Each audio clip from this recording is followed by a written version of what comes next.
எல்லாம் வல்ல இறைவனை என் மனமொழிகளால் போற்றி வணங்கி இந்த பதிவை ஆரம்பிக்கிறேன். இந்த பதிவில் நான் பார்க்கக்கூடிய விஷயம் என்ன அப்படின்னா, மச்ச பைரவ மந்திரம். இதற்கு தேவையான பொருட்கள் என்ன அப்படின்னா, தாம்பூலம், அவல் பொரி கடலை, கற்பூரம், சாம்பிராணி.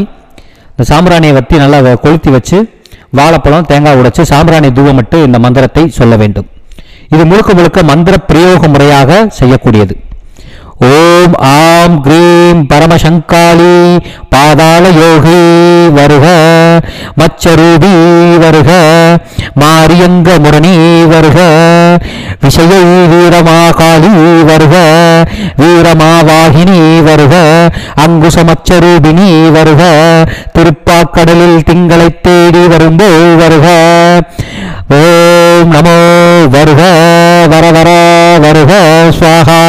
இப்படிங்கிற மந்திரத்தை அவங்க ஜெபிச்சு மினிமம் ஒரு 1008 முறை ஜெபிக்க வேண்டும்.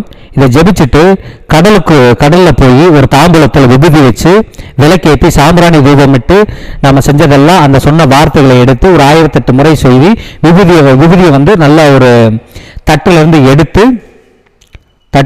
எடுத்து கொஞ்சம் அதை வந்து நம்ம கடல்ல கலந்து விட்டோம் அப்படின்னா அந்த மச்ச பைரவ மந்திரங்கள் வேலை செய்யும்.